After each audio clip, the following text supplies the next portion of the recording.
நான் சொல்லிட்டு இது எப்படி ஆரம்பிக்கிறது எப்படி சொல்கிறதுன்னு தெரியல. ஏன் பார்த்தீங்க அப்படின்னா மே மாதம் சரி ஜூன் மாதமும் சரி நான் பெருசாக வீடியோ போட்டிருக்க மாட்டேன். வீடியோ கம்மியாக தான் வந்திருக்கும். அப்படியே வந்தால் கூட வீடியோ டல்லாக இருந்திருப்பேன். நிறைய பேர் கேட்டிருப்பீங்க, ப்ரோ ஏன் ப்ரோ டல்லாக இருக்கீங்க, ஏன் ப்ரோ ஒரு மாதிரி சோகமாக இருக்கீங்க, ஏன் உங்கள் உடம்புல டெலிஜி போச்சு என்ன ப்ரோ கேட்டிருப்பீங்க. கேட்ட அனைத்து நல்ல உள்ளவங்களுக்கும் ரொம்ப நன்றி. என்ன பிரச்சனை அப்படின்னு பார்த்தீங்கன்னா கொஞ்சம் ஹெல்த் இஷ்யூ சொல்லியிருப்பேன். பட் எந்த ஹெல்த் இஷ்யூ சொல்லியிருக்க மாட்டேங்க இல்லையா.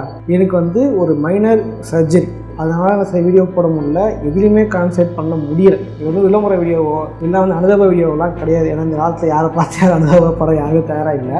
ஏன் நான் பண்ண தப்பை யாரும் பண்ணிடாதீங்க அப்படின்ற ஒரு விஷயத்துக்காக தான் இந்த வீடியோ, உங்களுக்காக தான் இந்த வீடியோ, அந்த ஒரு அவேர்னஸ்க்காக தான் இந்த வீடியோ. இது நான் பட்ட அவஸ்தைக்கு நான் சொல்கிறேன், இன்ட்ரோலாம் இல்லை. ஓகே, இதுக்கு என்னத்துக்கு இன்ட்ரோ. என்ன ஆச்சு பார்த்தீங்க அப்படின்னா ஆரம்பத்தில் வந்து எப்பயுமே ஒரு சூடு கட்டி, ஓகேங்களா, வழக்கமாக வந்து இந்த சம்மர்ஸ் எல்லா சம்மர்ஸ்லையுமே வந்து நமக்கு வந்து மூக்கில் கண்ணெலாம் கட்டி வந்து ரொம்ப ரொம்ப காமன். பாடி ஹீட் அதிகமாகிடுச்சுன்னா சூடு கட்டி வரும்னு சொல்லுவாங்க இல்லையா. அந்த மாதிரி எனக்கு வந்து முதுகில் வந்து கட்டி வந்துருந்துச்சு. சரி ஓகே, மஞ்சாப்பத்து போட்டால் போயிடும், நாம கட்டி போட்டால் போயிடும், சுண்ணாம்பு போட்டால் போயிடும்ட்டு அப்படியே நான் மனுஷன் மே மாதம் வந்து பயங்கர நல்லா எல்லாம் வீட்டில் இருப்பாங்க, நிறைய நல்லா வீடியோ போடலாம், கேம் வீடியோ போடலாம், ஆர்டிஆர் 2 போடலாம் அப்படின்னா நான் பிளான் பண்ணியிருந்தேன். பட் என்ன பிரச்சனை வந்து கொஞ்சம் கொஞ்சமாக கட்டி பெருசாகி என்னால் வந்து வேலை செய்ய விடாமல் பண்ணிடுச்சு. சுத்தமாக முதுகில் வந்து யாராவது உட்காந்தா எப்படி இருக்கும் அப்படி ஒரு பெயின் இருக்கும், அப்படியே ஒரு ஃபீலையும் முதுகில் பயங்கரமான ஒரு பெயினையும் கொடுக்கும். தூங்கிட்டோம்னா வலி போயிடும், அந்த வலியை இது பண்ணிடலாம் அப்படின்ற மாதிரி படுத்துட்டே இருப்பேன். இது பண்ணவே முடியல. பக்கத்தில் கிளினிக்கில் போனேன். கிளினிக் போய் கேட்டா சொன்னாங்க பெயின் கிளியர் கொடுத்தாங்க, இதை போட்டுக்க தம்பி அப்படின்ட்டு மருந்து கொடுத்தாங்க.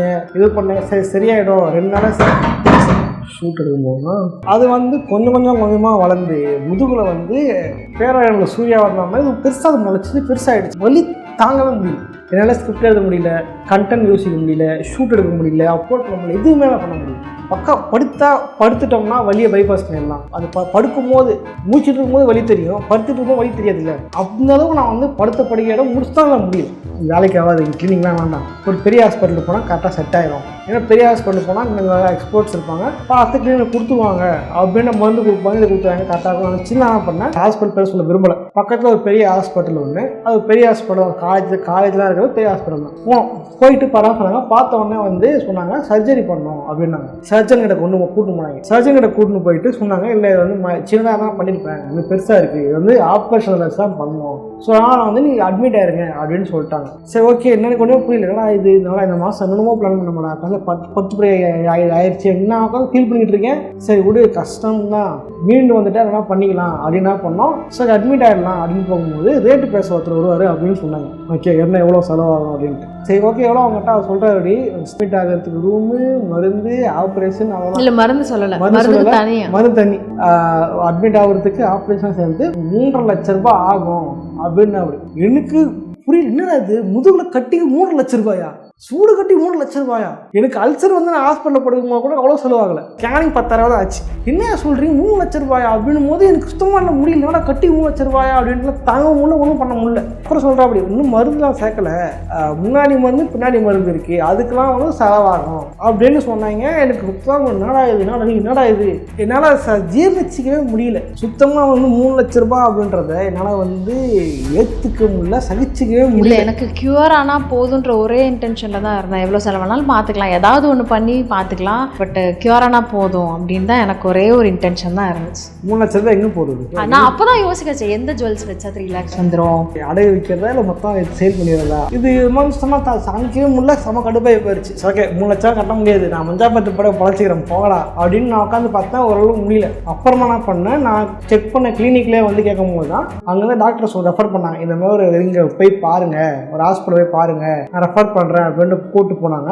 அங்கே சொல்லி நாங்கள் போனாச்சு. முதல்ல வந்து செக் பண்ணாங்க, இது பண்ணாங்க. அவங்களும் சொன்னாங்க ஆப்ரேஷன் தான் பண்ண வர வழி இல்லை அப்படின்னு. நான் என்னன்றேன்னா ஆப்ரேஷன் கூட பண்ணிங்க பரவாயில்ல, முதுகில் எடுத்து மட்டும் விடுங்க போதும் அப்படின்ற மாதிரி நான் ஒரு முடியாது ஆகிட்டேன். இதுக்கு நடுவிலையும் கேக்கே வந்து கேம் ஸ்டோரி ரெக்கார்ட் பண்ணி அதுக்கு இன்ட்ரோ அவுட்ரோ எடுத்தார். அதனால தான் வந்து அங்கெல்லாம் மூணு காரணம் அதான் மூணு இல்லை, அதெல்லாம் முடியல ஃபர்ஸ்ட் ஆஃப் ஆல். ஓகேவா சரின்ட்டு ஓகே அப்படின்ட்டு நாச்சு.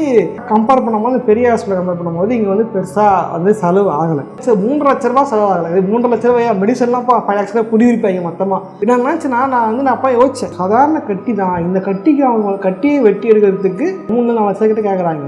அப்போ எத்தனை பேர் வராங்க, அப்போ எத்தனை பேருக்கு வந்து எவ்வளோ செலவாகிருக்கும், இவங்க எத்தனை பேர் பாதிக்கப்பட்டிருப்பாங்க. எனக்கு அப்படி ஒரு தாட் ஒரு பக்கம். நான் உட்காந்து தமிழ் படம் ஹீரோ மாதிரி யோசிக்க ஆரம்பிச்சேன் டைம். சங்கர் படைக்கிற மாதிரி யோசிக்க ஆரம்பிச்சிட்டேன் டைம். அப்புறம் நான் போன ஹாஸ்பிட்டல் பார்த்தீங்க அப்படின்னா கிட்டத்தட்ட வந்து 80 lakhs கிட்ட ஆச்சு. 80K. அது பார்த்தீங்கன்னா வந்து கிட்டத்தட்ட வந்து 80K கிட்ட செலவாச்சு. ஓகேங்களா, 80K மேலே ஆச்சு. ஆனால் கிட்டத்தட்ட அவரேஜாக பார்க்கும்போது 80K ப்ளஸ் மெடிசனை சேர்க்காம பார்த்தீங்கன்னா 80K டிரான்ஸ்போர்ட்டு இதெல்லாம் சேர்க்காம இருக்கிற சேவிங்ஸ் அவுட். மாதம் வட்டி கட்ட வச்சிருந்த வட்டியும் ஆசாரி வச்சிருந்த காசு அவுட்.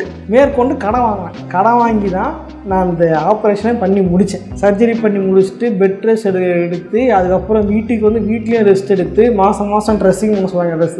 இல்லை ஃபஸ்ட்டு டெய்லி ட்ரெஸ்ஸிங் டெய்லி போயிட்டு வந்துட்டு டெய்லி ஹாஸ்பிட்டலுக்கு போயிட்டு வந்துட்டு இருக்கோம். ஓகேவா, அதுக்கு அதனால ஓகே வெளியே வந்துட்டோம். திரும்ப ஹாஸ்பிட்டலுக்கு போகும்போது வந்து அது ஒரு மாதிரி அது ட்ராமாகி போச்சு. மறுபடியும் ஹாஸ்பிட்டலுக்கு போகணுமா, மறுபடியும் இது பண்ணுற மாதிரி செலவாகுமா அப்படின்ற ஒரு பயமாகி போச்சு. ஓகேவா, சர்ஜரி பண்ணிட்டு நான் வெளியே வந்துட்டேன். ஓகேங்களா, டெய்லியும் போய் இது பண்ணால சரி ஷூட் எடுக்க முடியல, இது பண்ண முடியல, வலி அதிகமாக இருக்கும், கொஞ்சம் கண்ட்ரோல் பண்ணிக்கிட்டு அப்படியே இருந்து தான் இன்றைக்கி வந்து ஓகேன்ட்டு அதில் இருந்து வெளியே வந்திருக்கேன். இருந்து நான் என்ன சொல்ல வரேன் அப்படின்னா, நிறைய பேர் சொல்லுவீங்க ப்ரோ ஏன் போய் இன்சூரன்ஸ் போட்டுருந்தீங்கன்னா என்னத்துக்கு வந்து இவ்வளோ செலவு பண்ண அவசியம் இல்லை அப்படின்னு சொல்லி தெரியும். எனக்கும் அதே ஐடியா. நானும் மெசேஜ் சொல்லிட்டு தான் வீட்டில் வந்து நம்ம 2 பேர் தான் இன்சூரன்ஸ் போட்டுக்குவோம், ஏதாவது பிரச்சனைனா வந்து நாளைக்கு ஹெல்த் யூஸ்ஃபுல்லாக இருக்கும் சொல்லிட்டு இருந்தேன். பட் என்ன பிரச்சனைனா ஹெல்த் இன்சூரன்ஸுக்கு வந்து மாதம் வந்து கட்டலாம், இல்லை வந்து இயர்லி ஒன்ஸ் கட்டலாம். லோக்கலில் நாங்கள் இங்கே பார்த்த எல்லாருமே பார்த்தீங்கன்னா இயர்லி ஒன்ஸ் கட்டி தான் சொல்கிறாங்க. இயர்லி ஒன்ஸ் கட்டினா 20,000 கிட்ட செலவாகுது. அந்த 20,000 இருந்துச்சுன்னா அசலில் கட்டலாமே, வட்டியை கட்டலாமே, இந்த வட்டி வெளியே வரலாமே அப்படின்ற ஒரு எண்ணத்தில் தான் நான் பண்ணாமல் இருந்தேன். இதை முடிச்சுட்டு வட்டிலாம் முடிச்சு அடைச்சிட்டு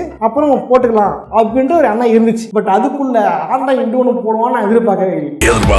எதிர்பார்ப்புகள் அவேர்னஸ் வீடியோ. ஸோ யாரும் நீங்களே முடிவு பண்ணிக்காங்க இவ்வளோதான் அப்படின்ட்டு மெடிக்கல் ஷாப்பில் போய் மருந்து வாங்கி போட்டுக்காதீங்க. அது வந்து 300 ரூபாயில் முடியறது 30,000 போயிடும். ஆக்சுவலி நான் சர்ஜரி பண்ண டாக்டராக சொன்னது அதுதான். இது வந்து முதல்ல நீங்கள் உங்கள்கிட்ட வந்திருந்தீங்க அப்படின்னா அவ்வளோ செலவாயிருக்காது. நான் இங்கேயே பார்த்து மருந்து கொடுத்துருக்கலாம், இல்லை இங்கேயே லைட்டாக ஆப்ரேட் பண்ணி எடுத்துருக்கலாம், அதை எதாவது பிரச்சனையும் வந்திருக்காது அப்படின்னு தான் அவங்களும் சொன்னாங்க. நான் சொல்லிட்டு தான் இருந்தேன், கேட்கே தான் வந்து சும்மா சொல்றேன். ஏதாவது பிரச்சனை அப்படின்னா அட்லீஸ்ட் ஒரு கிளினிக் போயாவது என்ன ஏதுன்னு பாருங்க. இல்லை அப்படின்னா இல்லை போய் பாருங்க. ஓகேவா, அப்புறம் முக்கியமாக ஹெல்த் இன்சூரன்ஸ் கண்டிப்பாக போட்டுங்க. வீட்டுக்கு ஒரு நல்ல ஹெல்த் இன்சூரன்ஸ் கம்பெனியாக பார்த்து போடுங்க. ஓகேவா, முக்கியமாக வந்து ஹெல்த் இன்சூரன்ஸ் பிரச்சனை என்ன அப்படின்னா அது மெச்சூரிட்டி பீரியட்னு சொல்லுவாங்க. 2 years வெயிட் பண்ணணும். சிலதில் பார்த்தீங்கன்னா எமர்ஜென்சியாக எடுக்கலாம் அப்படின்னு இருக்கும். அதை வந்து ட்ரை பண்ணி பாருங்க, எமர்ஜென்சினா ஓகே அப்படின்ற மாதிரி. சிலதில் பார்த்தீங்கன்னா வந்து மெச்சூரிட்டி பீரியட்னு சொல்லுவாங்க, 2 years வெயிட் பண்ணணும். நீங்க பார்க்குற ஒரு நல்ல ரெப்யூட்டட் நல்ல ட்ரீட்மெண்ட் பார்க்குற ஹாஸ்பிட்டலில் அந்த இன்சூரன்ஸ் ஒர்க் ஆகுதா பாருங்க. ஜஸ்ட் பிகாஸ் வருஷம் இன்சூரன்ஸ் வந்து இந்த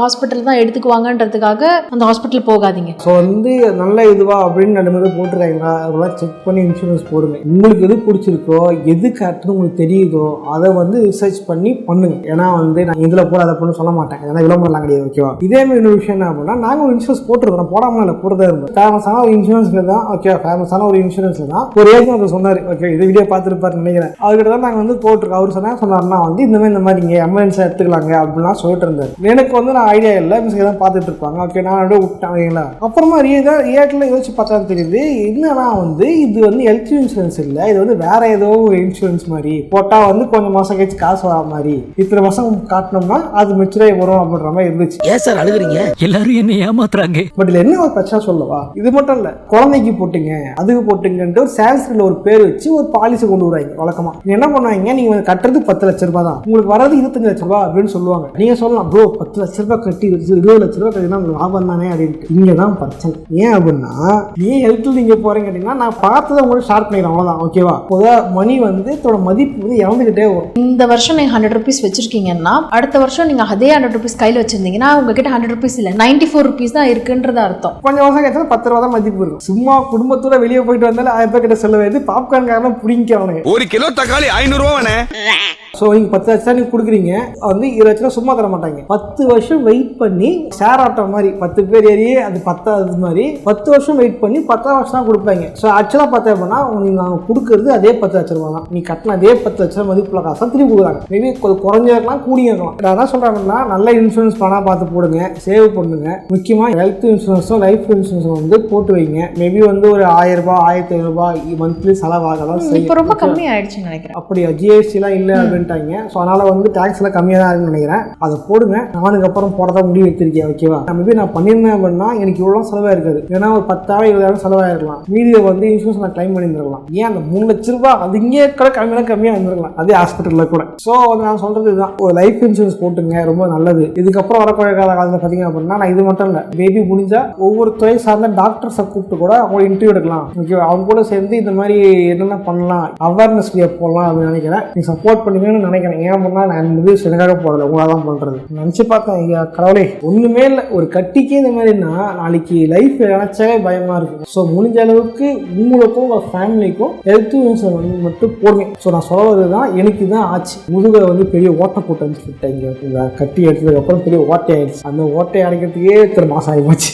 ஸோ அதான் நான் ஃபஸ்ட்டு வீடியோ போட முடியல. ஓகே, இப்போ கொஞ்சம் ரெக்கவர் ஆகிட்டு வந்துட்டு இருக்கேன். ஸோ மேபி நான் தொடர்ந்து வீடியோ போட ட்ரை பண்ணுவேன். ஸோ அது உங்கள் சப்போர்ட் சொல்லி அப்புறம் தான் வழக்கமான வீடியோ லைக் பண்ணுங்க, சப்ஸ்கிரைப் பண்ணுங்கள். நிறைய முதல்ல ஷேர் பண்ணிங்கன்னா நான் பணம் சோகமாக இருந்தேன். உங்களோட ஷேர் பண்ணிட்டு இன்னும் சோகத்தை வளர்க்குறதுக்கு இல்லை. ஸ்டோரி போட்டாரு கேட்க, நான் தான் திட்டினேன், எதுக்கு இந்த மாதிரி பண்ணல. ஸ்டோரி போடணும் நிறைய பேர் மெசேஜ் கால் எல்லாம் பண்ண ஆரம்பிச்சிங்க. ஸோ வந்து ஓகே, நம்ம ஏன் சோகத்தை ஷேர் பண்ணிக்கணும், சந்தோஷம் ஷேர் பண்ணால் சந்தோஷம் விடாங்க, சோகம் ஷேர் பண்ணால் அவங்களுக்கு சோகப்படுத்தணும் தான் நான் சொல்லல. இப்போ ரெக்கவர் ஆகி வந்துட்டேன். ஸோ அதனால் வந்து ப்ராப்ளம் இல்லை. இல்லை, அது இதில் வந்து ஜாஸ்தி எஃபெக்ட் ஆனது நான் மட்டும் தான் ஹாஸ்பிட்டலில் தனியாக இருந்தேன், யாரும் வரல, எங்களுக்கு நாங்கள் மட்டும்தான். அது மாதிரி ஹாஸ்பிட்டலில் இவரை கூட்டிகிட்டு போகும்போது எனக்கு வெளியே அந்த இடம் வந்து ரொம்ப கிளஸ்ட்ரோஃபோபிக்காக ஒரு மாதிரி ஆயிடுச்சு. எனக்கு சஃபகேட் ஆயிடுச்சு. எனக்கு ஒரு மாதிரி இருந்துச்சு. அப்போ தான் தெரிஞ்சது, ஓகே நமக்கு இவ்வளோ முக்கியம். நான் எதுவும் பேச விரும்பல, நான் எனக்கு எமோஷனல் ஆகணும்னு பயமாக இருக்குது. ஸோ ப்ளீஸ் இது ஒரு பீஸ் ஆஃப் அட்வைஸாக நினச்சி பண்ணுங்க, அவ்வளோதான். அண்ட் நிறைய பேர் என்னோட ஐடிக்கும் மெசேஜ் பண்ணி கேட்டிருந்தீங்க. நிறைய பேர் ரொம்ப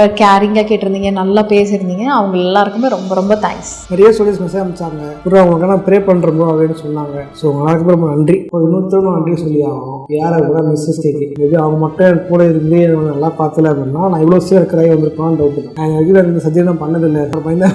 ஓகேவா? சர்ஜரிலாம் எனக்கு பயம்தான். பட் ஓகே, இது இவ்வளோ பெரிய சர்ஜரி கேட்க டெலிவரி வார்டு பக்கம் கூட வர மாட்டாரு, அந்த மாதிரி அந்த அளவுக்கு நான் ஒரு பயந்தாங்க உங்களுக்கு தான். ஓகேவா? இதெல்லாம் பார்த்தா எனக்கு கொஞ்சம் ஒரு மாதிரி உடம்பு நடுக்கும். அப்படி இருக்கும்போது நானே சர்ஜரி பண்ணிட்டு வரும்போது எனக்கு எப்படி இருந்ததுன்னு வச்சு பாருங்க. ஃபுட்ல இருந்து கூட இருந்து பார்த்து எடுத்து மிஸ் கேட்கலாம். ஸோ வந்து அவங்க மட்டும் தான் போச்சுன்னா ரெக்கார்ட் ஆகிருக்கவே முடியாது. ரொம்ப நன்றி மிஸ்ஸஸ் கேகே. இப்போ நம்ம சோல்ஜர்ஸ்க்கு ரொம்ப நன்றி. எனக்காக ப்ரே பண்ண எல்லாருக்குமே நன்றி. எல்லா சோல்ஜர்ஸுக்கும் ரொம்ப நன்றி.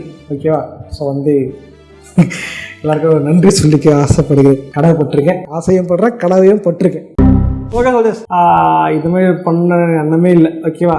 வேற ஒரு வீடியோவில் நல்லபடியாக வந்து சந்திக்கிறேன். ஓ ட்ரைட் பாய்.